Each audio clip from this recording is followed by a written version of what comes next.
నమస్కారం.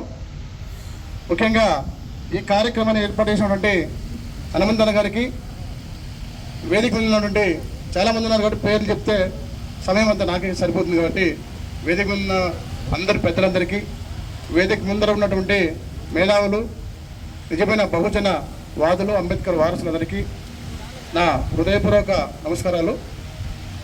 ఈరోజు అన్న చెప్పినట్టు ఏప్రిల్ అనేది ఫూల్స్ డే కాదు, ఫూల్స్ నెల కాదు. మహనీయులైనటువంటి మహానుభావులు పుట్టినటువంటి ఈ నెలని మనం ఒక పండుగ వాతావరణం, అంటే మార్చి 15న కాంశీరామ్ ఎప్పుడు పుట్టాడో ఈ నెల మొత్తం మనం ఒక పండుగ రోజుగా ప్రతి రోజుని మనం జరుపుకునేదానికి మనకి వరుసగా ఒక్కొక్కరు ఈ నెల మొత్తం జన్మించి ఈ నెలనే సార్థకం చేసినటువంటి గొప్ప మహనీయులు పుట్టినటువంటి ఈ నేలలో మనం కూడా పుట్టినందుకు చాలా గర్వపడదాం. ఈ జాతిలో పుట్టినందుకు గర్వపడదాం. డాక్టర్ బిఆర్ అంబేద్కర్ అయితేనేమి, జగజ్జీవన్ రావు గారు అయితేనేమి, కాంచీరామ్ గారు అయితేనేమి, అదేవిధంగా ఫాదర్ ఫెర్రర్ కూడా ఇదే నెలలో పుట్టాడు. సామ్రాట్ అశోక్, బసవ అన్నగా మొత్తం మనం మహనీయులందరూ తీసుకుంటే, మేధావులందరూ తీసుకుంటే, ప్రపంచాన్ని ప్రభావితం చేసినటువంటి మన గొప్ప గొప్ప వాళ్ళందరూ తీసుకుంటే ఈ నెలలో పుట్టారు. ఓకే, ఇది పక్కన పెడితే డాక్టర్ బిఆర్ అంబేద్కర్, మనం డాక్టర్ బిఆర్ అంబేద్కర్ గురించి చెప్పుకోవాలంటే ఒక రోజు సరిపోదు, ఒక నెల సరిపోదు. మన జీవితకాలం మనం మాట్లాడుకున్నంత డాక్టర్ బిఆర్ అంబేద్కర్ మనకు సరిపోతాడు.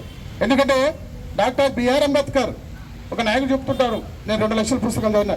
డాక్టర్ బిఆర్ అంబేద్కర్ చదివినట్టు పుస్తకాలు ప్రపంచంలో ఎవరు చదివిండరు.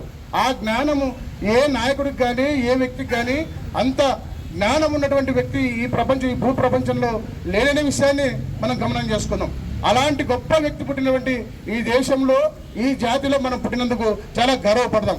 డాక్టర్ బిఆర్ అంబేద్కర్ అనే వ్యక్తి కాదు, మహాశక్తి.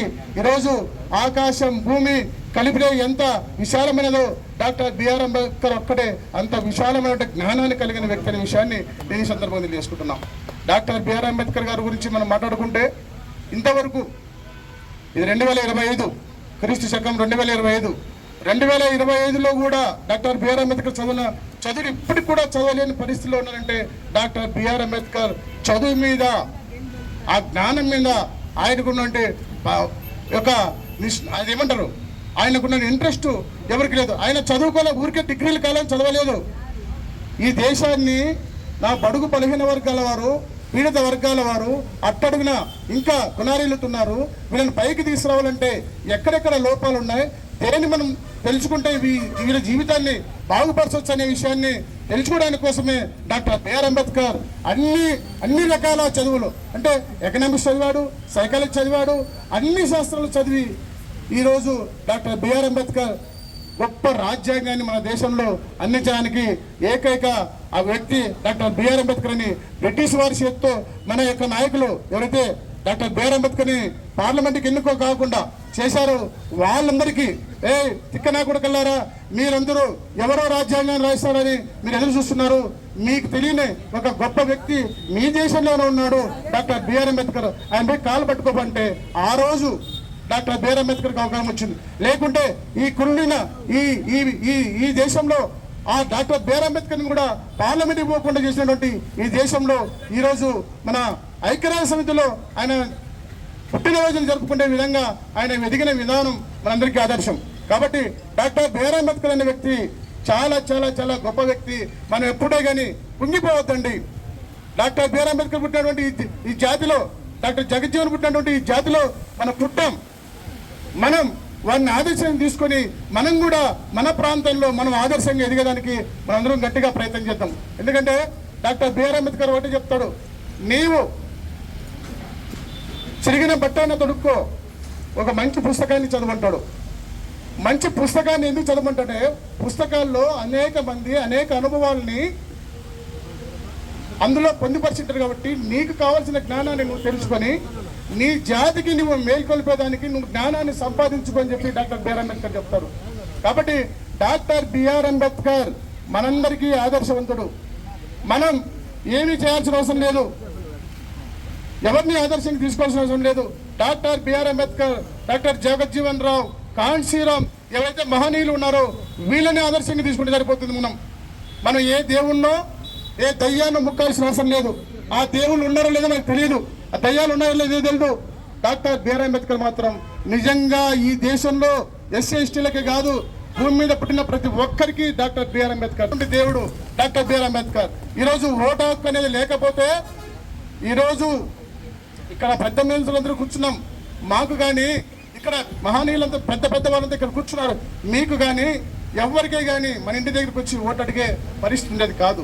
డాక్టర్ బిఆర్ అంబేద్కర్ ఆ రోజు రాజ్యాంగం రాసేటప్పుడు ఎవరికి ఓటు కల్పించాలి, ఎవరికి హక్కులు కల్పించాలి, ఎవరెవరికి చట్టసభలో పంపించాలని చెప్పి డిస్కషన్ వచ్చినప్పుడు డాక్టర్ బిఆర్ అంబేద్కర్ మన పక్కన నిలబడ్డాడు.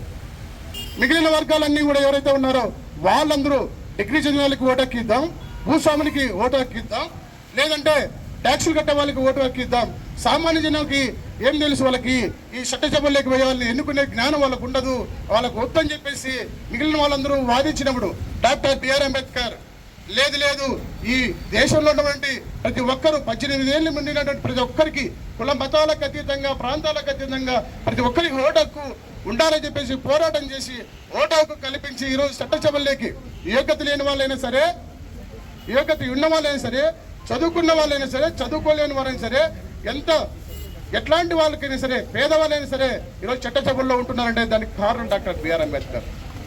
లేదంటే ఈ దేశంలో ఉన్నటువంటి కుళ్ళు కుతంత్రాలని ఛేదించడానికి మనలాంటి వాళ్ళకి ఈ శక్తి సరిపోయేది కాదు. డాక్టర్ బిఆర్ అంబేద్కర్ అనే వ్యక్తి కనుక రాజ్యాంగంలో ఇలాంటి క్లాజులు కనుక లేకుండా చేసింటే, ఆ రోజు డాక్టర్ బిఆర్ అంబేద్కర్ ఓటు హక్కు లేకుండా చేసింటే ఈరోజు ఎస్సీ ఎస్టీ బీసీ మైనార్టీలు అనే వాళ్ళు చట్టసభల్లోనే ఉండేవాళ్ళు కాదు, ఖచ్చితంగా మనం తరపున మాట్లాడేవాళ్ళు కాదు, మన గొంతుకై వినిపించేవాళ్ళు కాదు.